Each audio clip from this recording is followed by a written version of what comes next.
All right, take two. First rule of this channel: we do not talk about this channel. Second rule of this channel: this is not legal advice. So this is going to be the 2024 fantasy football offseason preview for the Arizona Cardinals. I had a lot of fun breaking this down. This is going to be one of those teams like if you hit, they're going to win you a league, or you're probably going to get disappointed. I'll get into that a little bit when we get into the numbers. One of the things I saw before I went live is Ian Rappaport on Twitter released this like 2024 NFL schedule grid. Very interesting thing. I was looking at it. I saw the Tennessee Titans. Their first four games go Bears, Jets, Packers, and then Dolphins. I don't know if this is necessarily going to affect my rankings. I just don't roll like that. I don't really care about like playoff strength of schedule. Don't really care. But this would tend to tell me like that maybe we can predict that first four games of the season is going to be similar to the Giants' first four last year when they were horrendously bad going into the season. So something to be looking at. I will be taking a closer look at this over the offseason. So moving on to this, the Cardinals draft class this year, Marvin Harrison Jr., I think he's special. A lot of people think he's special. Wide receiver out of Ohio State. Trey Benson, running back out of Florida. He goes in the third round. I think he's maybe a better maybe a better athlete than he is a football player. Probably expecting to eat into James Conner. Isaiah Adams, offensive guard tackle out of Illinois. I think he's solid. I'll just put it like that. I like all offensive line picks regardless. Tip Riemann, tight end out of Illinois. This was really surprising. I watched him on tape. It is not surprising. They're going to have him come in and be a blocker. He's 6'5", 270. He looks really, if he's 270, he looks jacked. And on top of that, like he runs really well north and south. He does not run very well east and west. He catches the football, and he looks really good. So I think this is a benefit to Trey McBride overall where he goes. That means Trey McBride's not going to come off field. He is the de facto wide receiver 2 for this offense. That's the best way to look at this overall. Christian Jones, offensive tackle out of Texas. Don't know anything about him. Went in the 5th. Again, I do tend to like offensive line picks regardless. Anybody that goes outside of the 4th, I don't really care about until they make the roster. And then Tejan Palmer, wide receiver out of UAB. Good athletic measurables. I did look that up ahead of time. Don't know anything about him. Not expecting him to have any fantasy value at all for the foreseeable future going into this. So Cardinals last year don't care about yards, don't care about points per game. All we really care about is week 10 through week 18. That's when Kyler came back from that ACL. And he was Kyler. There was no, he needs to get used to football. He needs to do anything like that. Fantasy doesn't work this way. If it could, it would be great. But if he played 17 games last year with what he did in those 8 games to finish the season, he would have done 3,800 yards passing, 21 touchdowns, 11 interceptions to go along with another 518 and 6 rushing touchdowns. It would have given him, well, it did give him to finish the season quarterback 10 overall in points per game. He was Kyler. That's what we expect out of Kyler. He did Kyler things. And now we're going to try and project that forward into 2024 with Marvin Harrison Jr. and a couple other upgrades. Starting off with that quarterback room, overall, I would tend to say that like your over underline, and I don't like taking those splits and trying projecting them out. I think that's a very poor way to look at math and probability. When we look at Amari Cooper last year, what he did in my mic's in the way again, what he did in week 16, where he did 15 targets, 11 receptions, 265 receiving, and 2 touchdowns. He finished the season as wide receiver 18, 128 targets, 72 receptions, 1,250 yards, and 5 touchdowns. He missed week 17 and week 18. So if he finished week 17 and week 18 with this week 16 explosion, we could be sitting there going like, hey, he's A.J. Brown. And I can pull that up right here with the stat line. 106 receptions. I could theoretically talk about how Amari Cooper would have gotten very close to 13 to 1,400 yards receiving, 7 or 8 touchdowns. That's what you're looking at if Amari Cooper would have finished the season. He didn't finish the season. He finished as wide receiver 18. Now we're talking about him being as a wide receiver 2. If he gets hurt a week earlier, doesn't put up week 16, we're talking about Amari Cooper being a wide receiver 3 this year. That's the fine line that we look at when we look at probability. That's why we tend to throw out the lowest number and the highest number and try and get that mean of what a guy is actually valued. And when we look at our Kyler Murray shares, like he's going to have those weeks and as I move my mic out of the way, he's going to have those sub 40-degree days like he did week 13 with Pittsburgh. That's what Kyler does. He's not a high volume passer. You're buying a certain amount of rushing floor to potentially give you the ability to win a week. He's also going to have these like really not good football weeks to go along with it. And he does have quarterback one range of outcomes. He also is going to be very close to what he's ranked on Fantasy Pros. I have him as my quarterback 7. He is quarterback 9 on Fantasy Pros, 66 overall. He is the top of the third tier of guys, the guys that will either be able to win me a league or they're just not, they're going to disappoint. He's my quarterback 7. Quarterback 8 is Anthony Richardson. Quarterback 9 is Jaden Daniels. 66 overall, and I can bring this up before we talk about a few other things. 66 overall, I'm probably not interested in, or 65 overall, probably not going to be interested in Kyler Murray. There are other guys that if they fall to me in this range, like a Zamir White, who I don't think is going to be here. He's already getting hype chained up, or a Scary Terry, I would probably be a little bit more interested in. I'm not interested in jumping up around and getting Kyler Murray because at that point, I might as well pull the trigger on my Anthony Richardson shutters. And I'm not really interested in jumping up on with Anthony Richardson. So again, how I would attack Kyler Murray is if he drops to me in my draft, I'd probably be happy about it. There's other guys in this range that I would probably be, jumping up to go get. And we're looking at you, my unicorn, Dalton Kincaid. To finish this off, if you're interested in Kyler Murray outside of stacking with like a Marvin Harrison or Trey McBride or something like that, I can understand that. I'm always interested in stacking. The guy that I would be looking at in this tier for me of high upside rushing guys that maybe could win me a league, I would be looking at waiting on Jaden Daniels at about like 113. He's quarterback 18, and I think they have relatively similar ranges of outcomes. Because of Kyler, and I can go back to this so you can stare at a picture of Kyler smiling, because they brought in Marvin Harrison Jr., they have Trey McBride or Trey Benson, and then Trey McBride and Michael Wilson and Tip Freeman, Zay Jones they bring in. I would probably be hedging my bets and saying that over underline is probably going to be closer to like 4,000 yards passing and 25 touchdowns, something along those lines for Kyler Murray. So that would be able to theoretically push him up from where he is already going to be in that sub-elite tier, like the 18 points that is just enough to be able to say, hey, I can win a league with this guy before I jump into that next tier, guys. And he's going to have enough upside to probably really realistically flirt around this Jalen Hurts line. I'm going to be betting that Jalen Hurts and Josh Allen have that negative regression with the rushing touchdowns.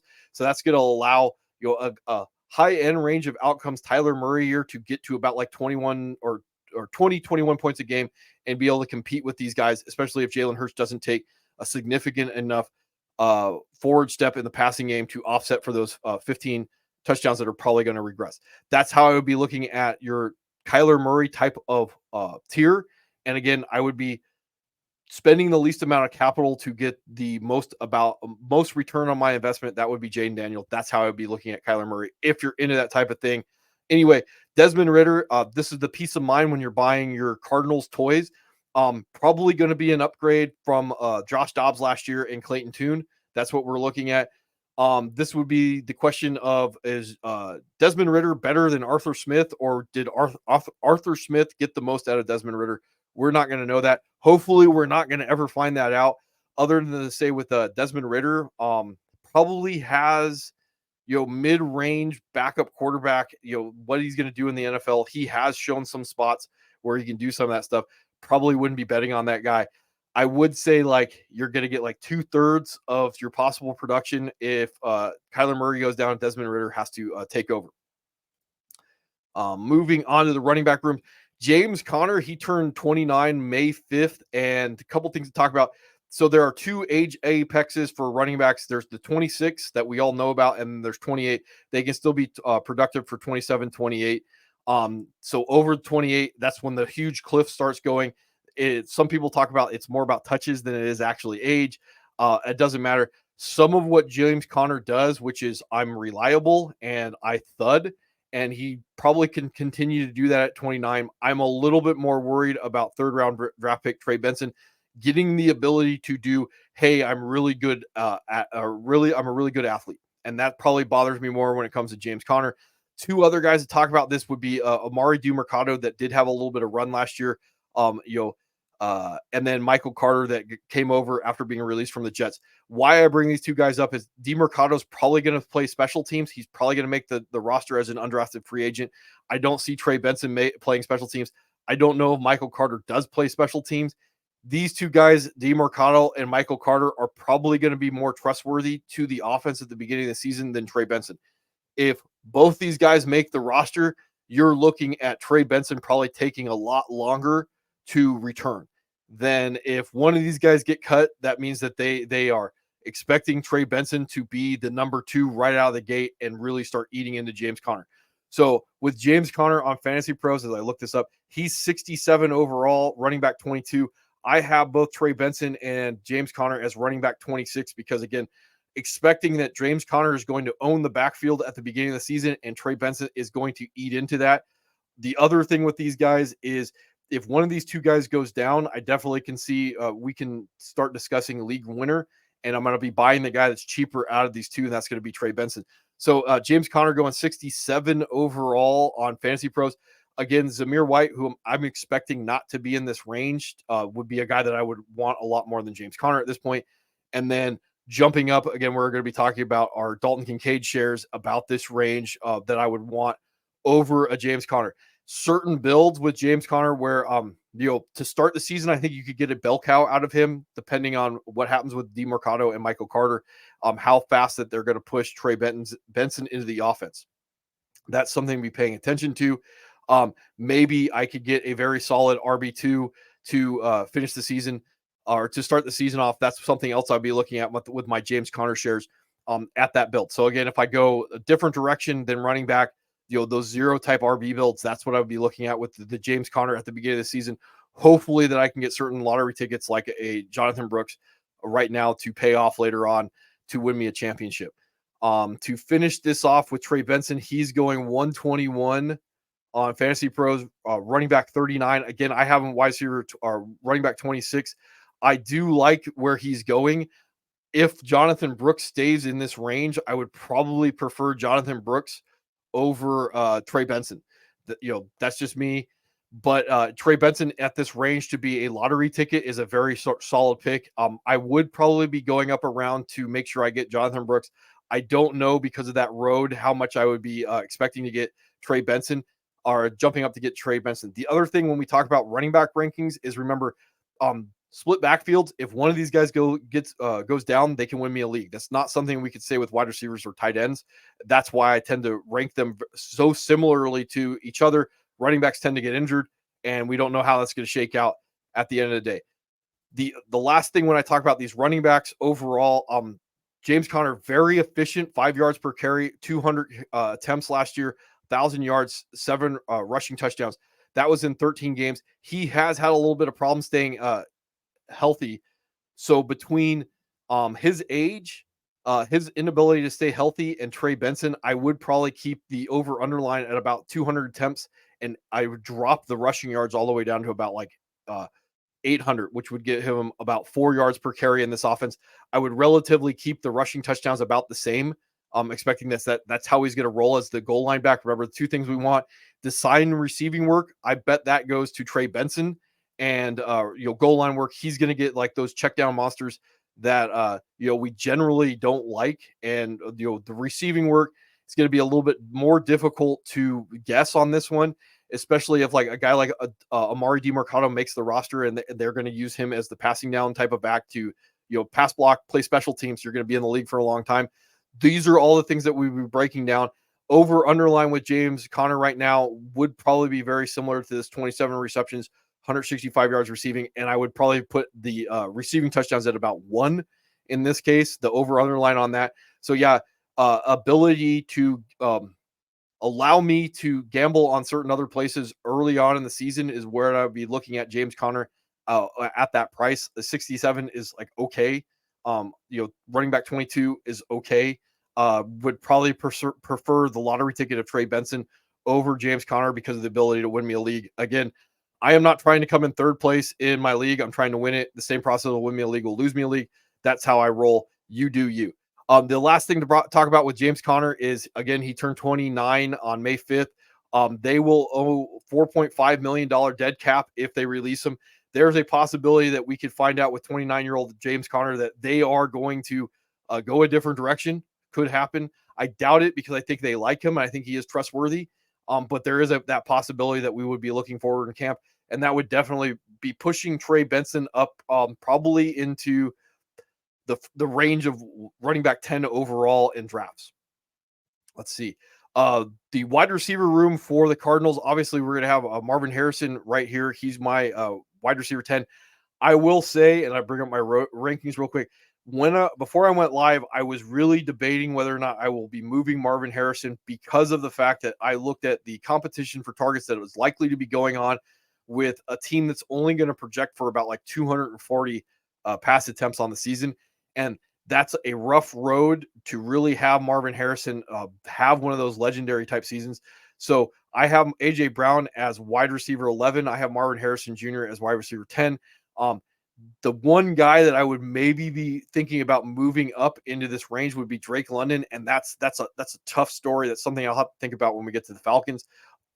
Otherwise, when we talk about the Cardinals, I'm going to guess Marvin Harrison, Michael Wilson, and Trey McBride are going to have combined an over-under of about like 100 or 360 targets.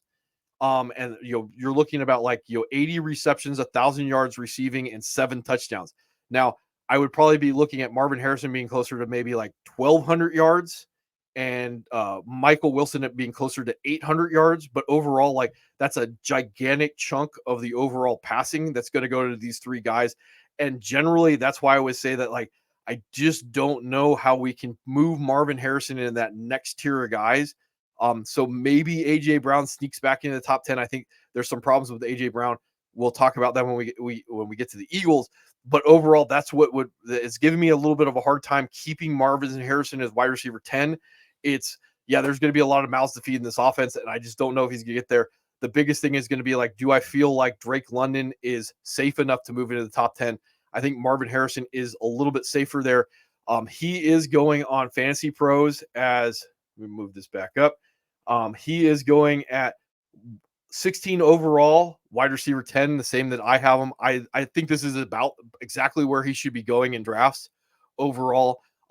Probably a little bit too rich for me because I do tend to like other guys in this range that are that's just how I roll. But like overall, I think he's relatively safe. If you're into drafting safer type of guys, I do have this pulled up last year.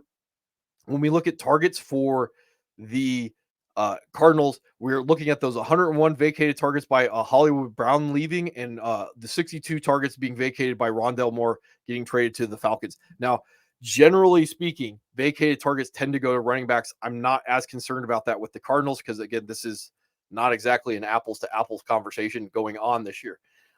Would expect that Michael Wilson is going to jump up about 42 targets on the season.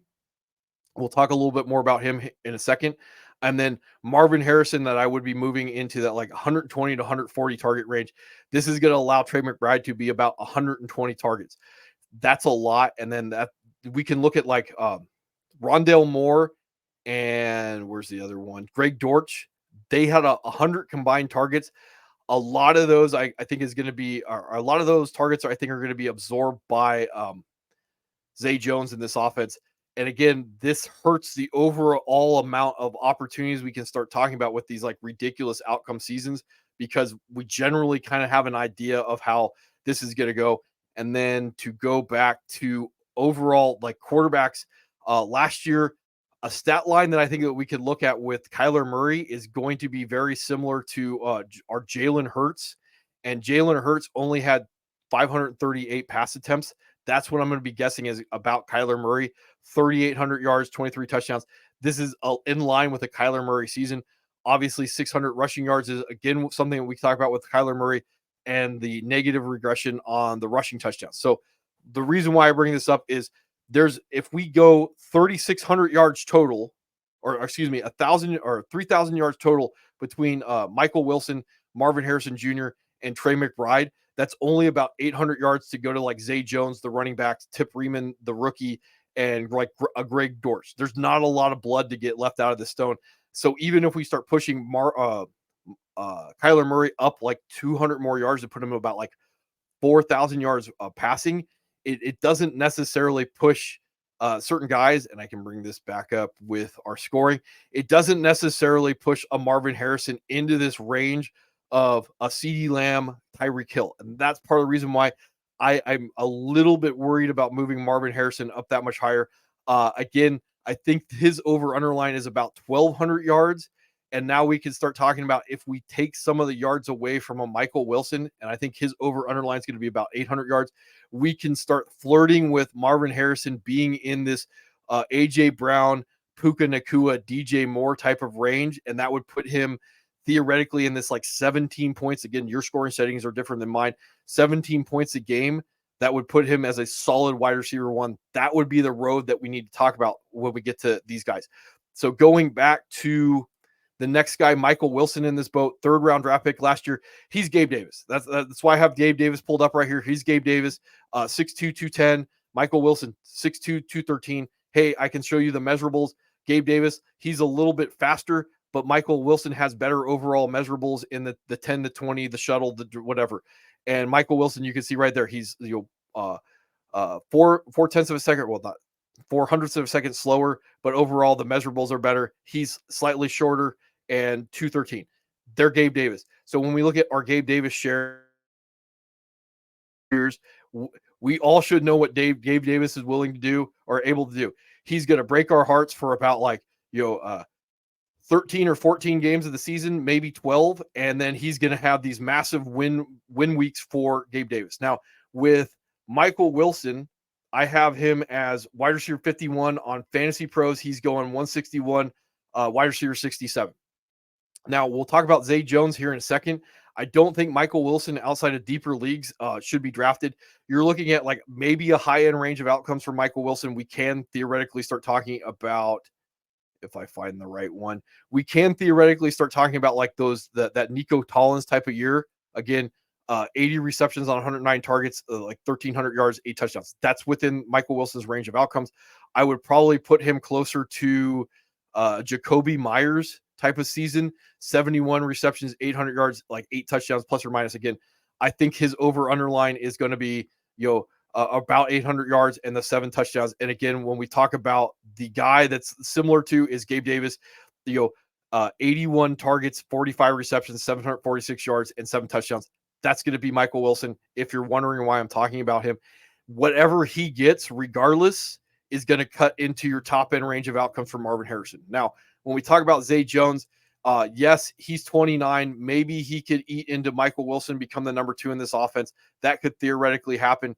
Otherwise, he would still be looking at a top end range of outcomes, plus or minus of about 800 yards in that 2022 season that Zay Jones has. So it doesn't really matter from a Marvin Harrison standpoint if it's Michael Wilson or it's Zay Jones. These are likely to be your wide receiver 2s, wide receiver 3s. Michael Wilson's probably a little bit more as a big slot or X. Zay Jones can play the Z. He can play the slot. He can play the X. That's primarily what they were trying to use him as with the Jacksonville Jaguars. So in this case, like even if these two start eating into each other, you're looking at like 600 or 700 yards receiving a piece between the two of those guys as wide receiver 2 and the wide receiver 3. And these are just yards that are not going to go to Marvin Harrison when we're looking at like that 3,800 to 4,000 yards over underline for Kyler Murray and the roughly 400 or 540 yards of pass attempts that we're looking at with Kyler Murray. So this is a little bit different offense to be trying to look at than the Cliff Kingsbury offense that they had in 2022. Again, we have this limited sample size with Kyler Murray. It doesn't exactly translate apples to apples in the next year, but like his top end range or his career high in attempts was 558 in 2020. I don't think we're going to get this ridiculous type of passing offenses that we saw with like Sam Howell, Jared Goff, Patrick Mahomes, Dak Prescott, Josh Allen, or even Jordan Love. We're probably looking at the tier or so below those high volume passing offense with Kyler Murray, because that's kind of just his play style overall. So moving on from that, if I were to guess on Zay Jones, I would be guessing somewhere in the wide receiver 70 range. If I don't have Michael Wilson as draftable, I definitely don't have Zay Jones. If we find out one of these guys is the 2, and they're going to be on the field in those 2 wide receiver sets. I'm going to be guessing it's Michael Wilson. He was rolling at that rate at the end of the season, or when he was healthy, at about like 80 or 90% snaps. I don't necessarily think that they're going to give that role to Zay Jones unless Michael Wilson loses it. And again, he missed this big chunk because of the shoulder. That's what I'm going to guess the offense is going to look at. So probably like Zay Jones is maybe closer to 600 yards. And if there's about 3,000 yards, it's going to go between Marvin Harrison, Michael Wilson, and Trey McBride. Zay Jones takes about 600. A few yards are going to go to like Greg Dortch, who projects to be the wide receiver 4. That doesn't leave a lot of left for like a Tip Riemann or the running backs. So be very careful about how you expect the distribution of opportunity and production to go with the Cardinals this year. It's gonna be limited. And when we look at our good friend Trey McBride here, I have him as tight end 3. It's the same on Fantasy Pros. He's going 51 overall. I don't generally like the 51 overall with Trey McBride. Again, that's just going to be because I like to spend less capital and get the highest range of outcomes. This is probably exactly where he should be going. I would even go like if you really like Trey McBride, and we'll break a little bit of Trey McBride down, you're probably going to have to reach on him a little bit to make sure that you get him.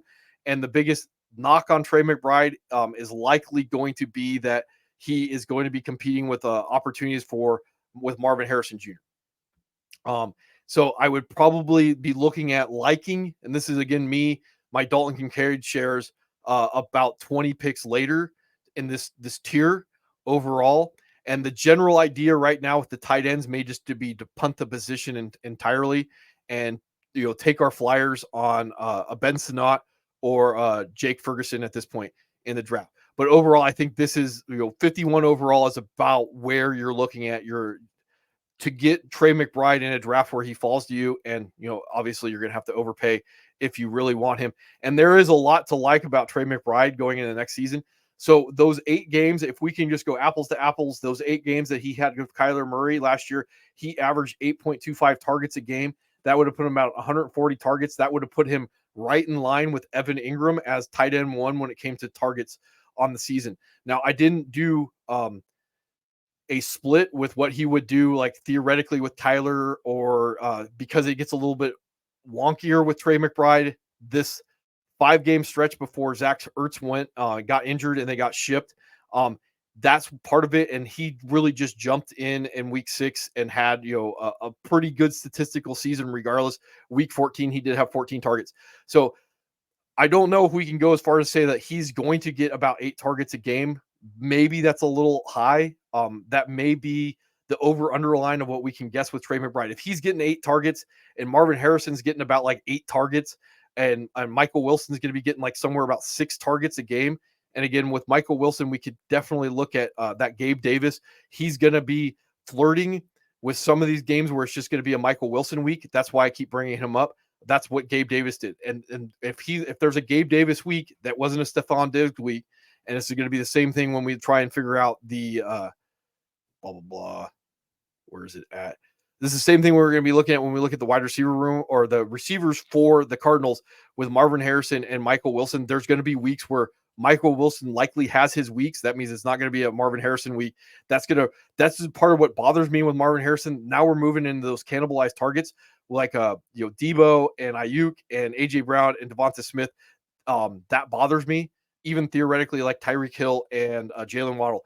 And that's why I'm probably may end up moving him down the board as we break this down a little bit more. I don't know if I'm that worried about Drake London. Drake London would be the guy that would move into that upside wide receiver 10 type of range. But like that's what I'd be looking at.